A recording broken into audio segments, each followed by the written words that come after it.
पहला लक्षण बताया तितिक्षवः, वो महान सहनशील महात्मा होते हैं। चाहे कोई कितना अपमान करे, निंदा करे या कितना सम्मान कर ले, प्रशंसा कर ले, उनके हृदय में कोई हलचल नहीं होगी। दोनों को सहना चाहिए। मान प्रतिष्ठा हर्ष में गर्व रूप हलचल होती है, अपमान निंदा तिरस्कार में शोक रूप हलचल होती है, पर महात्मा के हृदय में नहीं होगी। जो हृदयेश्वर प्रभु के चरणारविंद के चिंतन में निरंतर रत है, तो कोई बहुत सम्मान करे तो कोई फर्क नहीं पड़ता, अपमान करे तो कोई फर्क नहीं पड़ता। जो बहुमान करे को मेरो, कि बहुमानत नाही बढ़ाई, और जो अपमान करे को केहूं किए अपमान नहीं लघुताई। सेवक जी महाराज, यदि मान में हर्ष और गर्व हो रहा है, अपमान में शोक और दुख हो रहा है, तो साधक हो सकता है, अभी महात्मा नहीं होगा, अभी वो साधु नहीं होगा। साधु पदवी उसी के आगे लगती। तितिक्षवा, शरीर स्वस्थ है या अस्वस्थ है, परिस्थिति अनुकूल है या प्रतिकूल है, लोक निंदा है या लोक प्रशंसा है, कोई फर्क नहीं। वही गंभीर मुद्रा हर्ष में भगवत चिंतन परायण, ये साधु का पहला लक्षण है। सद्गुरुदेव भगवान एक दिन कृपा करके कहा कि साधु वही जिसकी दिनचर्या में फर्क ना पड़े। जिस मिनट, जिस सेकंड, जिस क्षण जो हो दिनचर्या गुरु ने दी है, वही दिनचर्या बहुत काल तक बिना बाधा के चलनी चाहिए। अगर शरीर ऐसी अवस्था में आ जाता है कि अब उठ ही नहीं पा रहे हैं, तो मन से वो दिनचर्या चलनी चाहिए। दिनचर्या में फर्क नहीं पड़ना चाहिए। और स्वयं केवल कहना ही नहीं, जब से गुरुदेव भगवान के दर्शन हुए तब से आज तक वही रहनी, वही दिनचर्या, वही रहनी, वही दिनचर्या। आप में, स्वयं में, बाहरी परिवर्तन नहीं, आपका स्वयं वही रहनी, वही दिनचर्या। आप ठीक कोई उत्सव हो तो अलग बात नहीं, आप टाइम मिला लीजिए, ठीक टाइम से आरती, ठीक टाइम से सेवा। अब तो सबके सामने करते, पहले तो किसी को दर्शन ही नहीं होने देते थे अपनी श्री जी के, अब तो कृपा करके बरस रहे हैं। प्रत्येक साधु की एक दिनचर्या। काशी में जब घाटों में थे तो कितने ऐसे महात्मा थे जिनसे वही हमारी घड़ी थे, जो आकर के नमः पार्वती पतये हार हार महा, बस समझ रहे 2 बज गए। कितने ऐसे महात्मा थे जो 2 बजे नित्य नियम से गंगा जी के समीप आ जाना, वही घड़ी थे, उन्हीं को देख के होता था कि अब 2 बज गए। कभी ऐसा नहीं विलंब, एक राइट टाइम। ये वही चल सकता है जो साधु है। ये अलार्म की घंटी से जगना, दूसरा तुम्हें जगाए जाके, कैसे साधक हो? तुम्हें कोई जगाए, हमारी तो समझ में नहीं आता। अलार्म की घंटी तुम्हें चाहिए? अरे भाई, तुम्हारे अंदर बेचैनी होनी चाहिए। प्रारंभ में जब गायत्री अनुष्ठान पुरस्चरण चल रहा था, 15 मिनट के लिए लेटते थे तो लगता था कितना समय हो गया, तब लगता 15 मिनट, घड़ी बंद है क्या? कई बार उठा के वो छोटी वाली जो देखना, 15, ऐसा लगता था 15 मिनट में बहुत सो लिए, कहीं ज्यादा समय तो नहीं हो। व्याकुलता, बेचैनी, अत्यधिक भगवत प्राप्ति की उत्कंठा, ये तुम्हें चैन से सोने देगी? नारायण हरि भजन में 5 न सुहात, विषय भोग, निद्रा, हंसी, जगत प्रीति, बहुबात, ये सब प्रपंची लोगों का काम है। साधक को किसी अलार्म की जरूरत, किसी के जगाने की जरूरत। थोड़ा विश्राम किया, बैठ करके मंत्राकार वृत्ति, जब सब सो रहे तब जगा हुआ मंत्र जप रहा है, नाम कीर्तन कर रहा है, प्रभु के रूप के ध्यान में डूबा हुआ है। तो हृदय जब प्रभु में लगा होगा तब ये क्षमता होगी।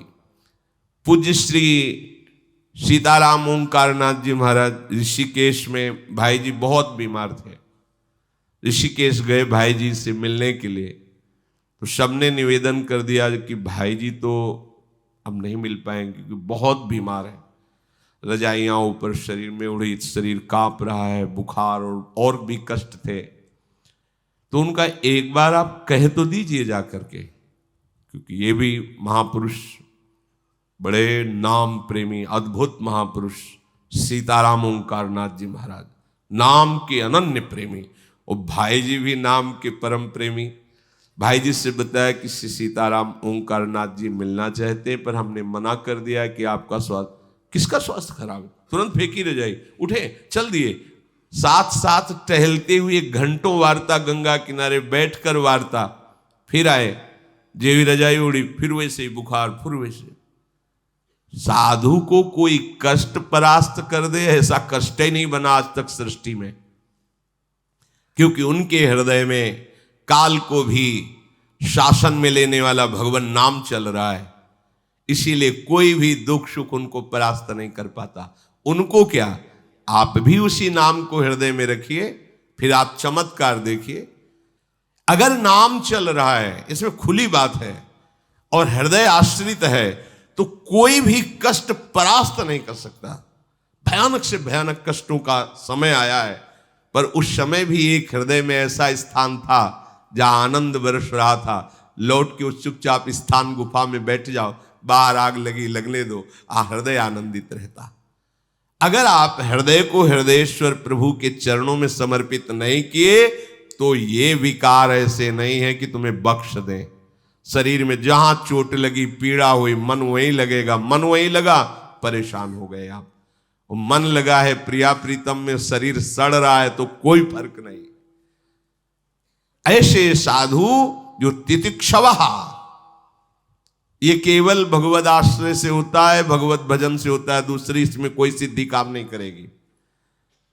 ये सिद्धि आनी चाहिए, चाहे कोई गाली दे, अपमान दे, चाहे अब जो हो, अब तो हरि चिंतन छूटने वाला नहीं।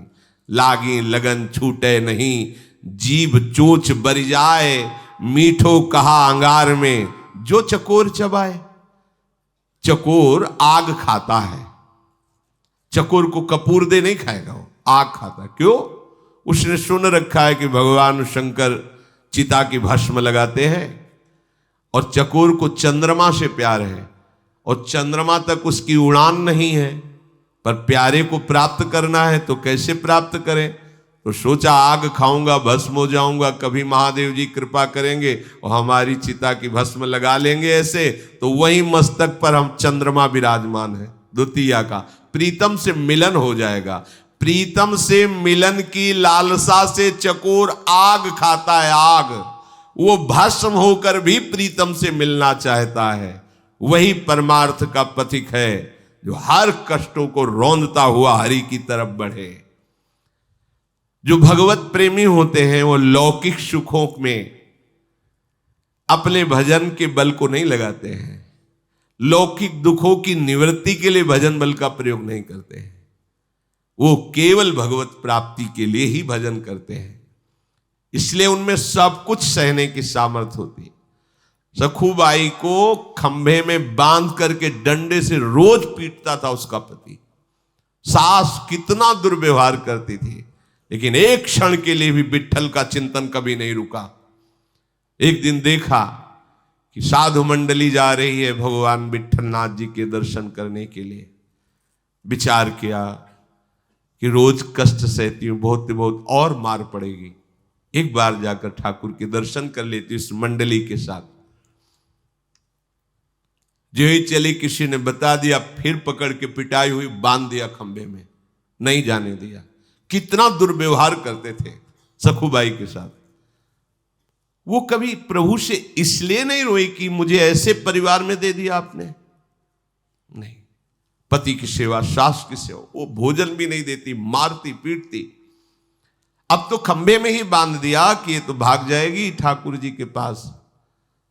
तो जानते हो, विट्ठल स्वयं आ गए और सखुबाई से कहा तुम्हें जाने का मन है, तुम जाओ।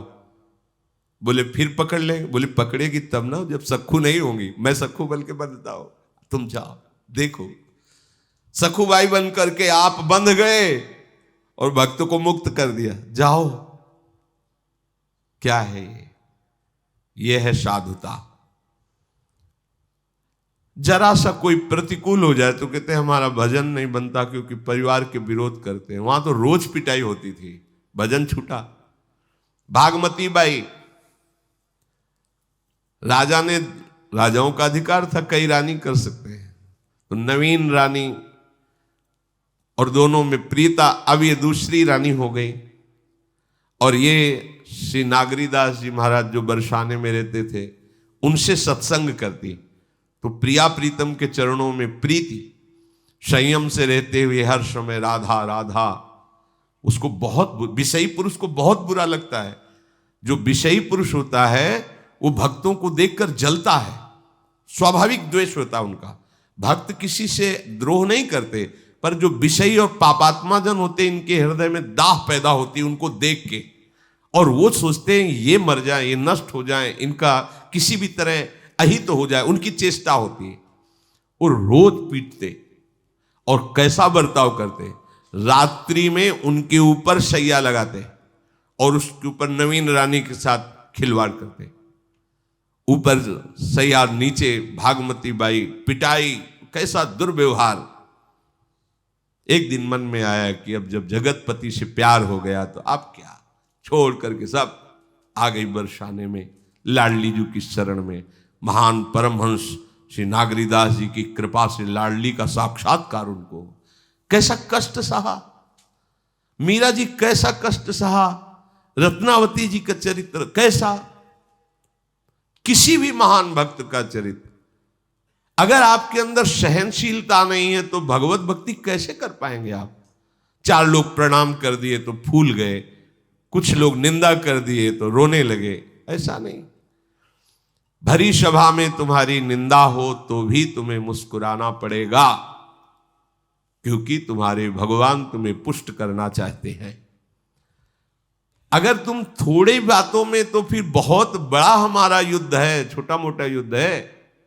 हर बात सहनी है, हर बात, और हर बात हंसते हुए सह सकते हो। एक ही उपाय है, प्रभु के चरणों का भरोसा और नाम जप। मान लीजिए, इससे आप सब जगह जीत जाएंगे, सब जगह। तो तितिक्षवा, और दूसरा कारुणिकाहा, स्वभाव में करुणा होती है। जैसे किसी से त्रुटि हो गई, समझा गया कि अपराध बन गया, अब उसके लिए दंड विधान किया जाता है। चलो आप इतने वर्ष हमारे समीप नहीं आओगे, दूर रहो। अब सबको लगता है कितने कठोर हैं कि इन्होंने दूर कर दिया। तुम पास हो उतना चिंतन नहीं होता जितना वो दूर है उसका चिंतन हो रहा है। उस गुरुजनों की करुणा को तुम समझ नहीं पाओगे। और उस चिंतन में जो अपराध उसको अगले जन्म में भोगना होता, वो वर्तमान में उसको जलन से भुगवा कर पवित्र करके भगवत मार्ग की ऊंचाई पर चढ़ा देना।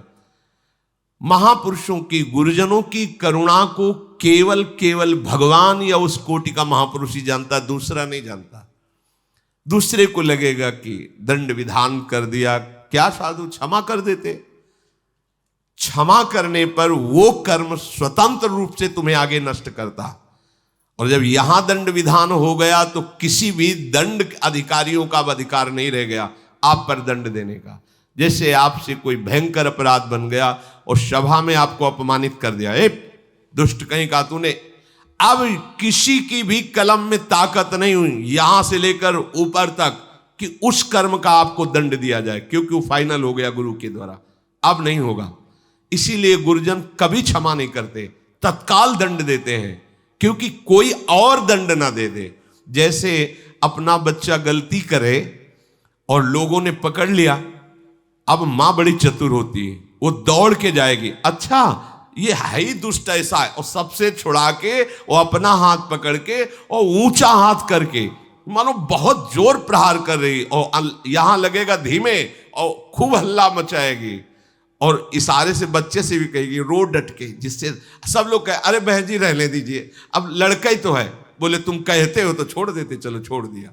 ये एक वात्सल्य अंश में ये चतुरता है, तो अनंत वात्सल्य समुद्र प्रभु का स्वरूप गुरुदेव संत में कितनी करुणा होगी। भयानक से भयानक अपराध को ऐसे साधारण बातों से वो नष्ट कर देते हैं। कारुणिकाहा, साधु के हृदय को जानना केवल भगवान या भगवत स्वरूप, उसी कोटि का महात्मा दूसरा नहीं जान सकता। कारुणिकाहा, पर संत में करुणा होती, ममता नहीं होती, ध्यान रखना। ममता शरीर संबंध को लेके होती है, करुणा भागवतिक संबंध को लेके होती है। इसीलिए स्वयं भगवान ने कहा अद्वेष्टा सर्वभूतानाम मैत्रः करुणैव च, पर निर्ममो, करुणा हो पर ममता ना हो। अब ये ठंडी में कैसे रहेगा, कहां खाएगा, ये कुछ नहीं, चल भूखो टहल, हर कष्ट से। तो इसमें क्या होगा, तुम्हारी साधुता पुष्ट होगी, तुम्हारा हृदय पवित्र होगा, तुम्हें भगवत आश्रय की प्राप्ति होगी। जो पास रहने पर नहीं हुई वो दूर रहने पर हो जाएगी भगवत आश्रय। और आपकी गुरु प्रियता बढ़ेगी यदि शरणागत हो, घटेगी नहीं। आपको अनुभव होगा कि कितनी कृपा की हमारे ऊपर गुरुदेव ने, मेरी बहिर्मुख वृत्ति को अंतर्मुख कर दिया, मेरी अहम वृत्ति को चूर चूर करके दैन्य कर दिया। वो मंगल विधान उसमें दिखाई देगा। अच्छा, ममता होती है तब फिर देह भाव का पोषण होता है, और जब भगवत भाव होता है तो करुणा होती है पर ममता नहीं दिखाई देती। इसीलिए जो ममता से जीने वाले लोग हैं वो लौटकर फिर ममता के आंचल में चले जाते हैं। उनको ये पता नहीं होता कि गुरु की ममता क्षमता को पहुंचा देगी और उनकी ममता नरक पहुंचा देगी। ये ममता ही तो संसार का वो जाल है जो प्रभु से मिलने नहीं दे रहा। सबकी ममता ताग बटोरी मम पद्म, यही गुरु करते हैं। हर एक ताग को खींच खींच के मोटी रस्सी बना के तुम्हारे मन को प्रभु के चरणों में बांध देते हैं। सुहृदा सर्वदेहि नाम, ये संत जन समस्त देहधारियों के अकारण मित्र होते हैं। अकारण, जैसे संतों का दुलार प्रकट होता है तो तत्काल आपका देहाभिमान जागृत होता है। ध्यान देना, मेरे में कुछ तो है जो ये मुझे बहुत प्यार करते हैं, कुछ तो है ना। आज माला पहनाया, गले से लगाया, हमें शाबाशी, कुछ तो है ना मेरे अंदर। कुछ नहीं है तुम्हारे अंदर, तुम उनके हो इसलिए वो दुलार कर रहे हैं। और जिनको ये लगा कि मेरे द्वारा ही कुछ नहीं है, ये भ्रम कभी मत करना, क्योंकि उनका स्वभाव होता है सुहृदा सर्वदेहि नाम। कभी किसी उमंग में है लाडली की, बरस पड़े, गले से लगा रहे, माला पहना रहे, दुलार कर रहे हैं, ये चुनरी ले लो, ये प्रसाद। आपको लगा कुछ मेरे में गुण है जिससे प्रभावित हुए, कुछ तो तपस्या साधना है, कुछ नहीं है। ये उनकी अहेतुकी कृपा है, ये सदैव समझना। अगर अपने में कहीं गुण भाव कर लिया तो आप फिर फंस जाओगे माया में। ये होता है जब हमें प्यार और दुलार मिलता है तो वो अंदर का दबा हुआ अहंकार उठता है कि सबको तो नहीं हुआ ना, मेरे में तो कुछ है ना। नहीं, आप बहुत बढ़िया सेवा करो, भगवान की बड़ी कृपा है, आप ऐसे सेवा में। एक गुमान जागृत, एक मिठास हृदय में, वो मिठास हटाने के लिए अगले दिन ही देख लेना। अगले दिन ही ऐसा ऑपरेशन होगा कि लगेगा कि कल तो माला फहरा रहे थे, आज क्या हो गया है।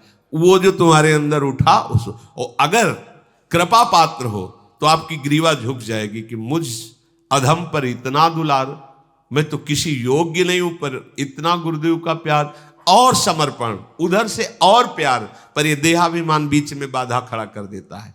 संत जन सुहृदा सर्वदेहि नाम। फिर अजात शत्रवहा, एक भी दुश्मन कोई संसार में नहीं होना चाहिए। ये खास बात पकड़ो, संत का एक भी शत्रु नहीं होता। पूज्यपाद सिउड़िया बाबा जी ने कहा, यदि कोई तुमसे ना बोले, द्वेष करे, तो तुम अपने आप से उससे बोलो राधे राधे। वो जल के बोलेगा राधे राधे करता है, जब सामने पड़े तो। जो आपसे द्वेष करता है, जो आपको बुरा चाहता है, आपका अमंगल चाहता है, ये जरूर करना। सामने जो ही पड़े सो हाथ जोड़ लेना, पर अहंकार है तो नहीं जोड़ पाओगे, इसके हाथ जोड़ेंगे। हाँ, तो ये हमें कमजोर समझता है क्या? ये भक्त का लक्षण नहीं, ये तो संसारी पुरुष करते, वो तुम्हारा अमंगल का पूरा विधान रच रहा हो, जब आपके सामने पड़े तो आप ऐसे श्री हरिवंश राधा राधा राधा राधे राधे, वो देखे ना, वो गाली दे तुम्हें, मतलब इससे क्या होगा, तुम्हारी आध्यात्मिक उन्नति हो जाएगी और वो जहां है उससे नीचे जाएगा, क्योंकि उसके आचरण ऐसे। आपको नहीं सोचना कि नीचे जाए, आपको तो अपनी भाव में रहना है, उसका अमंगल नहीं बनाना। अगर आपने द्वेष मान लिया कि ये तो हमारे प्रति द्वेष भाव रखता हो, आपने स्वीकार कर लिया कि ये द्वेषी है, तो आपका शत्रु भाव दृढ़ हो जाएगा। शत्रु भाव दृढ़ हुआ तो ये लक्षण आप में नहीं आएगा। अजात शत्रवा, सेवक जी महाराज ने कहा है, हरिवंश नाम लीन जे अजात शत्रु ते सदा। भगवत प्रेमी महात्मा अजात शत्रु होता है। जैसे अजात शत्रु शब्द महाराज युधिष्ठिर के लिए भगवान ने दिया है, अजात शत्रु थे। रात्रि में एकांत में दुर्योधन जाता और प्रणाम करता है, युद्ध समय प्रणाम करके, भ्राताश्री कल कौन सा चक्रव्यूह रचा जा रहा है, वो बता देते थे, ये चक्रव्यूह रचा जा रहा है, उस जगह वो खड़े होंगे, उस जगह वो खड़े होंगे, उस जगह ऐसा, क्योंकि उनको कोई दुश्मनी नहीं था, सरल हृदय। वो पूछे आके प्रणाम करके पूरी बात बता। तो दो प्रकार से रणनीति वहां होती थी, एक युधिष्ठिर जी के सामने होती थी और एक युधिष्ठिर जी को हटा के अकेले होती थी। और जो अकेले होती थी वो वहां रण में युधिष्ठिर जी के सामने वाली कैंसिल कर दी जाती थी। भगवान चतुर थे, पूरे ऐसे बैठ के युधिष्ठिर जी के सामने दुर्योधन आके पूछ गया, दूसरी चक्रव्यूह की रचना वहां जाता तो और ही कुछ, श्री कृष्ण ना होते तो युधिष्ठिर जी कुछ नहीं छुपाते थे।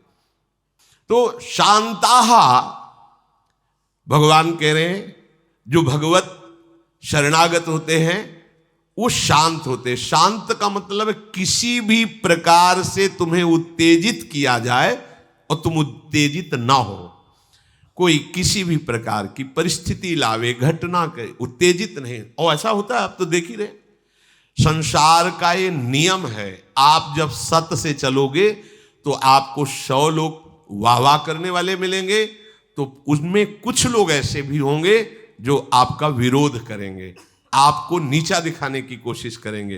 तो 100 लोगों की तरफ तो दृष्टि देनी नहीं है, क्योंकि वो तो श्रद्धालु है, उन पर दृष्टि देनी है कि इन पर कहीं हमारा भाव न बिगड़ जाए।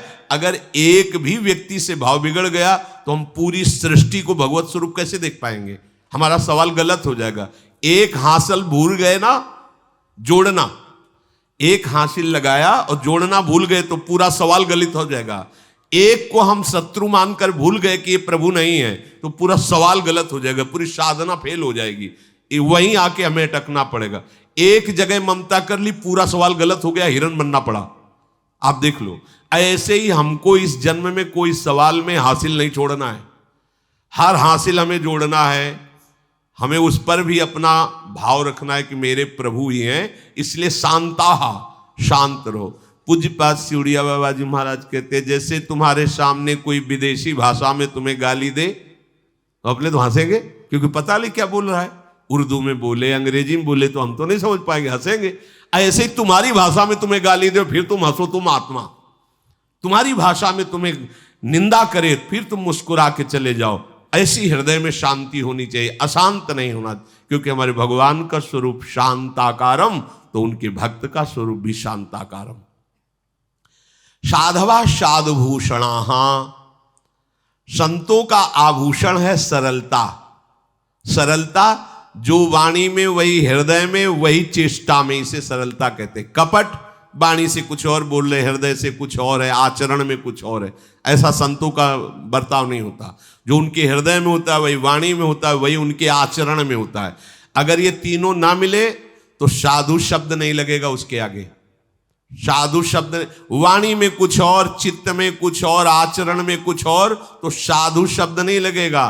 साधु मनस एकम वचस एकम, मन एक, वचन एक, क्रिया एक, तीनों का एक मिलान होना चाहिए और तीनों शास्त्र प्रमाणित होने चाहिए, मनमानी नहीं। तब उसे जाकर के साधु पदवी दी जाती है, ये साधु है।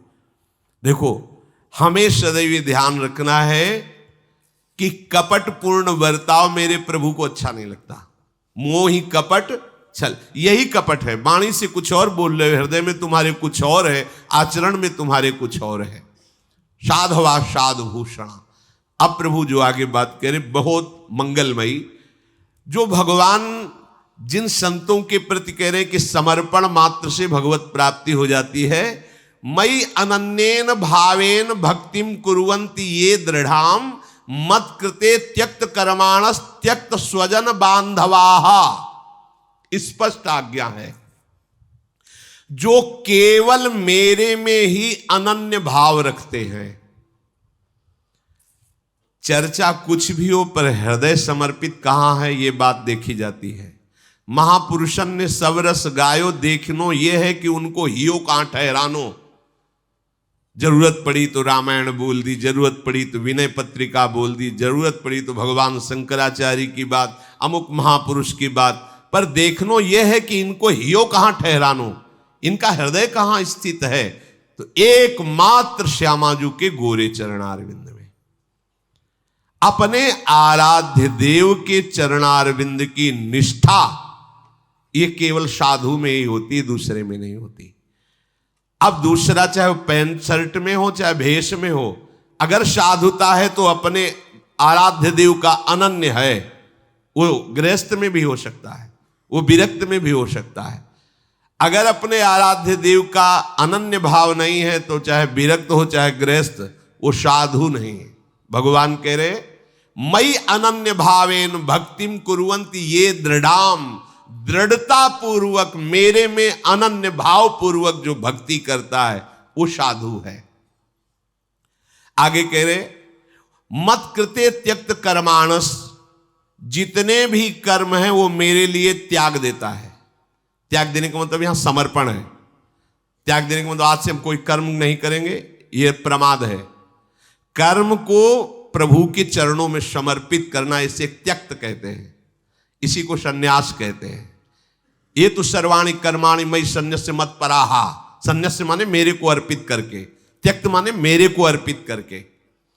जो संपूर्ण कर्म केवल मेरे को ही अर्पित करता है और अपने सगे संबंधियों का मेरे लिए त्याग कर देता है, ये बात समझो।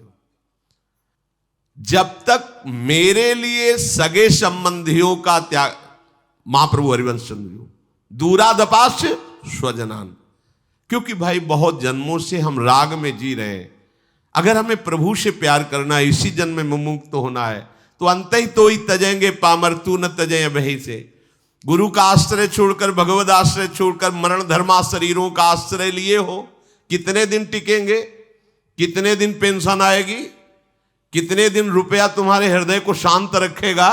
गुरु कृपा से निर्विकार हुआ जाता है, गुरु कृपा से हृदय की स्थिति बनती है। ये रुपयों से नहीं, भोगों से नहीं। सांसारिक संबंध तुम्हें सुविधा दे सकते हैं, लेकिन भगवान नहीं।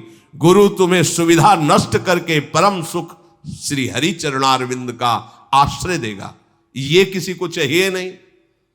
भेष बनाने से थोड़ी भगवत प्राप्ति होती है, उद्देश्य बनाने से भगवत प्राप्ति। हमारा उद्देश्य श्यामा श्याम में आसक्त होना है। भगवान कह रहे त्यक्त स्वजन बांधवाहा, मेरे लिए सगे संबंधी मित्र दोस्त रिश्ते नाते सब छोड़ दिए। नाते नेह राम के मनियत सुहृद सुसेव्य जहां लो। अगर हमारा संबंध है तो श्री जी के संबंध से है, पर्सनल शरीर संबंध किसी से कोई नहीं। तब जाकर के हृदय में ये अनन्य भक्ति का रूप जागरण होता है। मदाश्रया कथा मृष्टा श्रणवंती कथयंती च, मेरे भक्त सदैव मेरी ही चर्चा करते रहते हैं और उनको मेरी चर्चा बड़ी मीठी लगती है। मृष्टा, ये भगवत कथा अमृत है। कथा अमृत, ये प्रपंच का विषय सुन सुनकर हमारी श्रवणेंद्री बीमार हो गई है। जैसे जवान में जब पित्त का रोग बढ़ता है तो कड़वाहट होती, तो मिश्री भी कड़वी लगती है। ऐसे ही श्रवणेंद्री को भगवत चर्चा उनको रुचिती नहीं जो विषय प्रपंच सुनते रहते हैं। हमारे मालिक बड़े उदार हैं, पेमेंट में कमी नहीं होगी, पक्का समझ लो। आपके कार्य प्रणाली में कमी हो सकती है, मालिक के पेमेंट में नहीं। देख लेना परिणाम। ये वृंदावन भूमि है, आपकी श्रद्धा और आपका ये भाव ऐसी ऊंचाई पर एक दिन बैठा देगा कि आप सोचोगे कि अगर मैं जानता कि इससे ऐसी उन्नति होती तो पूरा जीवन समर्पित कर देता, पर माया जानने नहीं देती। इस कलिकाल में ऐसी भयावह हवा चल रही है भोगों की, उस समय अधिकतर ये नवयुवक हाथ जोड़ करके केवल इस बात के लिए कि एक झलक, कोई अभिनेता है क्या कि भाई अमुक आ रहे हैं तो देख ले भाई, पर्दे में देखते, बाबा जी है जटाजूट सब, बाबा जी को देख, भगवान के हैं इस नाते से खड़े, बातें भगवान की हो रही इस नाते से सुन रहे, तो क्या प्रभु नहीं जान रहे? क्या वो परिणाम में धोखेबाजी करेंगे क्या? नहीं। परम मंगल मृष्टाहा, ये अमृत है, कथामृत, ये भगवद वार्ता। अगर एक बार तुम सत्संग में बैठ गए हो तो यही भारी पड़ेगा तुम्हारे हिसाब में, जब तुम्हारी मृत्यु होगी और उसमें रजिस्टर में देखा जाएगा परम धाम श्री वृंदावन की रज में बैठ करके प्रातःकालीन 4 बजे से 6 बजे तक भगवत चर्चा। अब हिसाब किताब में यमराज बार बार चश्मा हिलाएंगे वो कलम की, अब क्या लिखे, अब क्या करें? उनको कल्याण करना ही पड़ेगा। और अगर कहीं रोज का नशा बन गया तो यमराज भी तुम्हें हाथ जोड़कर प्रणाम करेंगे। जब ब्रह्मा प्रणाम करते हैं तो यमराज क्यों नहीं प्रणाम करेंगे? भगवान कह रहे हैं मदाश्रया कथा मृष्टा श्रणवंती कथंति च, वो मेरे आश्रित होकर मेरी चर्चा करते हैं और मेरी चर्चा सुनते हैं। तपंति विधास्तापा नैतान मदगत चेतशः, आहा, वो विविध प्रकार के कष्ट मेरे लिए सहते हैं। कभी कभी प्रणाम की भावना जागृत होती है जो एकांतिक में जाते हैं। कोई हमारी बात चल गई अपने परिकर से तो आधा घंटा चल रही, वो खड़े हाथ जोड़े, सुबह से खड़े, उस 7:45 बजे उन्हें वो खड़े हैं, चुपचाप खड़े रहो, खड़े हैं किस लिए? 5 मिनट बैठने को मिलेगा, कोई भगवत बात सुनने को मिलेगी। मेरे लिए विविध प्रकार के कष्ट सहते हैं, इसका हिसाब नहीं होगा, इसका हिसाब होगा। मेरे प्रभु देख रहे हैं तुम किसके लिए खड़े हो। जैसे आप संत दर्शन के लिए या किसी भगवत धाम में जाते हैं, आपको सवारी में, आपको रास्ते में, आपको वहां की व्यवस्था में जो कष्ट मिलता है, सच्ची मानना, नाराज मत होना, तुम्हारे जन्म जन्म के पापों का नाश हो रहा है। अगर कहीं धाम आदि में तुम्हारे को किसी कोई विशेष चोट लग जाती है तो उदास मत होना, कोई बहुत बड़ा पाप बहुत छोटे में नष्ट हो गया, ऐसा मानना। बिल्कुल ऐसा ही है। यहां ये न सोचे कि धाम आया, संत के पास आए और हमको धक्का मुक्की मिली, हमको ऐसा खड़े रहना पड़ा, ये आपके लिए भारी तप है और इसी से भगवान प्रसन्न होंगे। तपंति विधास्तापा नैतान मदगत चेतसा, वो हर प्रकार के ताप और कष्ट को मेरे लिए सहते हैं। आप किसके लिए खड़े होते हो? प्रभु के लिए खड़े होते हो। इसलिए वही संत है जो हर ताप को, हर कष्ट को प्रभु के लिए सह रहा है। अब आपका खान पान विश्राम ये मांगे खत्म हो जानी चाहिए, सुविधा जनित भोग की आकांक्षा खत्म। आज ये बने तुम्हारे मन में नहीं होना चाहिए। श्री जी की जूठन जो मिले उससे उदर पोषण करके आनंद पूर्वक निरंतर भजन परायण रहना चाहिए। अगर आपके अंदर ये आकांक्षाएं हैं कि ऐसा ऐसा ऐसा सुविधा मिले, तो अभी वो बात नहीं आई जो आना चाहिए, तो काहे को इतने कलंक को लगा रहे हो? और आगे बढ़ो। जथा लाभ संतोष सदा काहू सो कछु न चाहोगो, कोई चाह नहीं होनी चाहिए। एक बार पूज्यपाद उड़िया बाबा जी, कई साधक वहां रहते थे, तो एक बनवाई मोटी पूड़ी, जैसे हाथ की रोटी होती है और कच्ची, और एक बनवाई पतली पतली एकदम पकी हुई खरी, और आप खरी वाली नीचे रखो, मोटी वाली ऊपर रखो। बाबा खड़े हो गए ऐसे सब साधकों के, तो एक दो चार साधक ऐसे थे जो प्रणाम करके और पहली वाली से शुरू किया। बका मोटी वाली सरका के नीचे से खरी वाली जो करता, बाबा कहते उठो उठो, ब्याह करो जाके, बहू लाओ और वो गरम गरम पवेगी। तुम बाबा जी बनने लायक नहीं हो, तुम्हें खरी और अधकच्ची, मोटी और पतली नहीं, चलो तुम उठो, खड़ो, चलो भागो, ब्याह करो जाके, तुम बाबा जी जथा लाभ संतोष सदा काहो सो कछ। बहुत कड़ा शासन इस बात पे करते थे, खान पान में दृष्टि रखते, जो अच्छे पदार्थों को खाना रुक जाओ। ये क्यों नहीं शुरू किया, इसको ही क्यों, वो अच्छा है ना, हटाओ उसको, अब इसको मत देना, ये ऐसा शासन था। श्री भगवान कह रहे मेरे लिए कष्ट सह, तो प्रभु के लिए, श्री जी के लिए ये जीवन अर्पित है। जो भी हमें दुख मिल रहा है, जो भी हमारी अव्यवस्था में जीवन कटे, जैसे भी हम श्री जी के लिए कष्ट सह रहे हैं, श्री जी हमें देख रहे हैं, तो वो कष्ट हमारे सारे अंतःकरण के मल का नाश कर श्री जी की प्राप्ति करा देगा। खूब भगवद आश्रित होकर भजन करो। अहोभाग्य है कि अपने लोगों को भगवत चर्चा करना, सुनना, नाम कीर्तन करना, वाणी जी गायन करना, सुनना, श्री जी की सेवा करना, सेवा दर्शन करना, ये सब सौभाग्य श्री धाम में मिल रहा है। अहेतु की कृपा, हमारे जुगल सरकार बरस रहे हैं, बरसत जुगल किशोर, बस इसी वर्षा में भीन करके श्री जी के पास जाना। श्री राधा वल्लभ लाल।